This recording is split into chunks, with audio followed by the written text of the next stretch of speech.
کی وجہ سے حضرت محمد صلی اللہ علیہ وسلم ہمارے پیارے نبی محمد صلی اللہ علیہ وسلم روزہ رکھا کرتے تھے۔ تو آپ سے پوچھا گیا کہ آپ روزہ کیوں رکھتے ہیں؟ تو آپ نے کیا کہا؟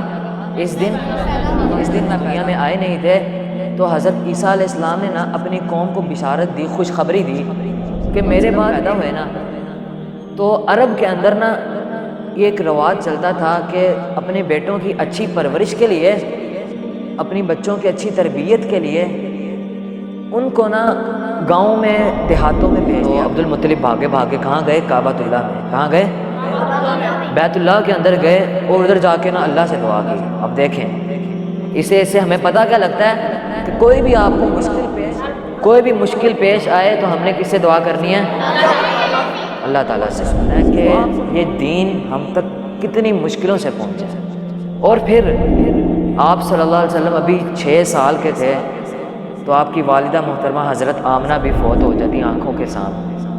آپ غور کیجئے اب، اور یہ غم کوئی چھوٹا غم نہیں ہے۔ والد بھی اس دنیا سے چلے گئے پیدا ہونے سے پہلے ہی، اب والدہ ان کی ماں وہ بھی آنکھوں کے سامنے چلی گئی۔ اب کتنا غم، کتنا دکھ ہوتا ہوگا انسان کو۔ اور یہ غم آپ صلی اللہ علیہ وسلم کو جب تک بڑے ہوئے ہیں نا تب تک یہ غم نہیں بھولا، کیونکہ ایک مرتبہ جب آپ صلی اللہ علیہ وسلم اس وادی سے گزر رہے تھے نا، اس وادی کا نام کیا تھا جہاں ابوا، جب آپ صلی اللہ علیہ وسلم اس وادی سے گزرے نا تو آپ صلی اللہ علیہ وسلم کے ساتھ آپ کے صحابہ بھی تھے۔ تو آپ صلی اللہ علیہ وسلم نے اپنی والدہ کی قبر دیکھی نا بڑے ہو کر، تو آپ صلی اللہ علیہ وسلم رونے لگ پڑے۔ کیوں رونے لگ پڑے؟ غم تھا نا اپنی والدہ کا کہ آنکھوں کے سامنے فوت ہوئی ہیں۔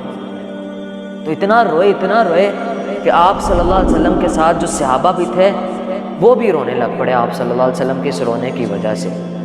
اب آپ بچوں ادھر غور کیجئے کہ کس طرح ہمارے تک یہ دین پہنچا ہے کہ اتنا غم دل کے اندر، اتنا دکھ دل کے اندر ہو، اور پھر بھی اس دین کے لیے ہمارے پیارے نبی اتنی مصیبتیں، اتنا کا غم ان کے دل میں ہے۔ تو ہم نے اس دین کی اس اہمیت کو جاننا ہے، اس کی قدر کو جاننا ہے کہ ہم تک یہ دین کیسے پہنچا ہے۔